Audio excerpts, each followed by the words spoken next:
జయ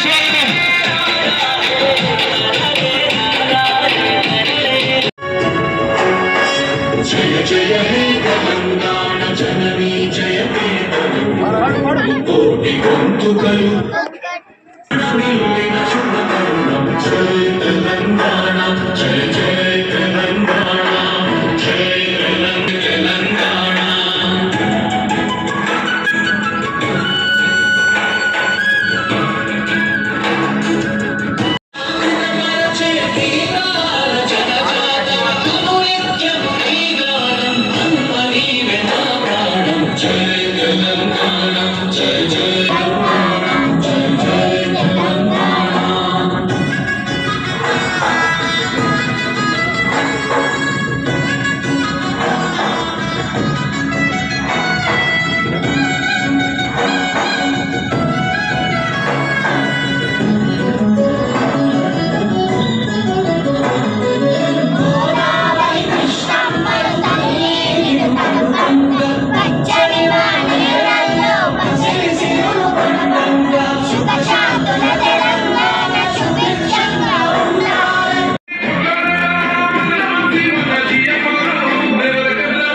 ఆరోగ్యశ్రీ పథకం కూడా మీకు వర్తించకపోవడం మీరందరూ కూడా ఇబ్బందులు పడ్డ విషయం ఇసుకొని ఈరోజు మీకు ఇలాంటి సమస్యలు లేకుండా ఒక రూపాయి ఖర్చు లేకుండా మీరు పెట్టుకున్న దరఖాస్తు ఏదైతే ఉందో ప్రజాపాలన మీ వద్దకే ఈ రటాయపల్లి గ్రామానికి చెందిన కె యాదమ్మ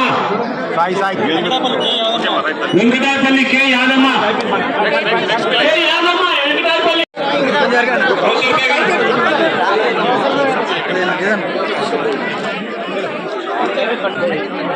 తర్వాత కల్కుంట మండలం అభ్యర్థులు ముందుకు రావాలి.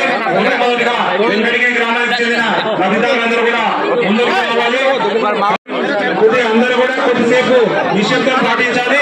వర్షం పడే సూచన ఉంది కాబట్టి కొద్దిగా లబ్ధిదారులకు ముందరికి రానికి అవకాశం ఇవ్వండి. బొల్లారం గ్రామానికి చెందిన పాషం సత్యమ, తర్వాత శివాని, బొల్లారం గ్రామానికి చెందిన శివాని గారు, తర్వాత గుడిబండ గ్రామానికి చెందిన బుల్ల నరసమ్మ, గుడిబండ గ్రామానికి చెందిన బుల్ల నరసమ్మ గారు,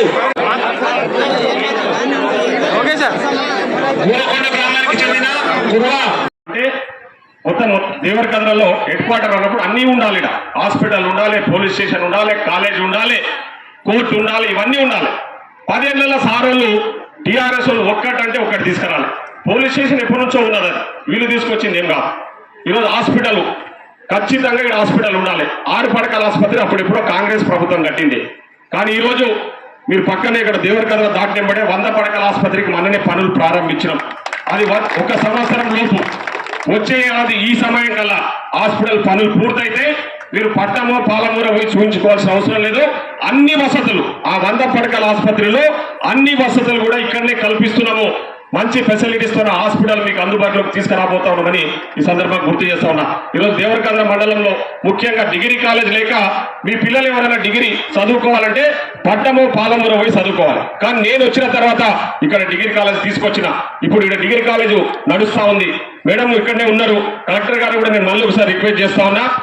ఆల్రెడీ మనకి బిల్డింగ్ లేక మేడం నేను ఇక్కడ ల్యాండ్ ఇవ్వాలని చెప్పి అడిగితే మేడం కూడా చాలా సానుకూలంగా స్పందించి ప్రభుత్వానికి ఆల్రెడీ లెటర్ రాశారు. ఇప్పుడు మన డిగ్రీ కాలేజ్ను జూనియర్ కాలేజీలో పెట్టి నడిపిస్తున్నాము. తొందరలోనే బిల్డింగ్ కూడా పనులు ప్రారంభించుకుంటాము. జాగా శాంక్షన్ అయినామని చెప్పి ఈ సందర్భం గుర్తు చేస్తాను. అంటే మన పిల్లలు ఎవరు డిగ్రీ చదవడానికి పట్టణము పాలమూరు పోవాల్సిన అవసరం లేదు. ఇప్పుడు ఈయనే చదువుకోవడానికి డిగ్రీ కోసం డిగ్రీ కాలేజ్ నేను వచ్చిన తర్వాత, నేను ఎమ్మెల్యే గెలిచిన తర్వాత డిగ్రీ కాలేజ్ తీసుకొచ్చిన. ఇప్పుడే మేడం విజిట్ చేసి వచ్చింది. ఇక్కడ తొందరలోనే ఇక్కడ కోర్టు కూడా ఏర్పాటు చేస్తున్నాం దేవరకద్రలో. ఎవరైనా కోర్టు విషయంలో పాలమూరు పోతే 500-600 ఖర్చు అయితే వాడు పొద్దున పోతే సాయంత్రం వరకు పడికాపులు గాయాలి. ఇప్పుడు పాలమూరు పోవాల్సిన అవసరం లేదు. 1 నెల రోజుల లోపలనే ఆల్రెడీ జీవో వచ్చింది. ఆ కోర్టు పనులు ఇక్కడే ఉంటాయి. మీరెవరైనా మీ కోర్టు కేసులు ఎవరైనా ఉంటే ఇక్కడే మన దేవరకద్రలోనే కోర్టు అటెండ్ కావచ్చు. ఎవరు కూడా ఎక్కడ పోవాల్సిన అవసరం లేదు. ముఖ్యంగా దేవరకద్రను ఈరోజు మున్సిపాలిటీ చేయడం జరిగింది. దేవరకద్రతో పాటు 4 గ్రామాలను కలిపి మున్సిపాలిటీ చేసినాం. తప్పకుండా తొందరలోనే ఇప్పటికే నేను మొన్న రీసెంట్ గా 1 వారం రోజుల క్రితమే కమిషనర్ 3 కోట్ల రూపాయలు శాంక్షన్ చేసి ప్రభుత్వం ఎమర్జెన్సీ కింద ఏదైనా ఎమర్జెన్సీ ఉంటే 3 కోట్ల రూపాయలు మన శాంక్షన్ చేసిరు. ఒక వారం 10 రోజులలో ఇంకొక 15 కోట్ల రూపాయలు మన మున్సిపాలిటీకి రాబోతా ఉన్నాయి. దాదాపు ఒక 20 కోట్లతోనే తొందరలోనే ఇక్కడ కొత్త మున్సిపాలిటీలో పలు అభివృద్ధి కార్యక్రమాలకు శ్రీకారం చుట్టబోతా ఉన్నాం. సంవత్సరం తిరిగేలోపు దేవరకద్ర రూపులేపరు ఖచ్చితంగా మారుస్తాను. ఈ సందర్భంగా నేను హామీ ఇస్తా ఉన్నా. దేవరకద్రను మున్సిపాలిటీ కింద ఒక మంచి పట్టణంగా ఇప్పుడే మేడం చెప్పినట్టు మనం ఒక ఆదర్శవంతమైన మున్సిపాలిటీ కింద తీర్చిదిద్దుకోవడానికి మీ అందరికీ సహకారం ఉండాలి. నేను నా వంతుగా యాజ్ అన్ ఎమ్మెల్యే తప్పకుండా దేవరకద్రలో పలు అభివృద్ధి కార్యక్రమాలు చేయడానికి చాలా ప్రణాళికలు సిద్ధం చేస్తా ఉన్నాం.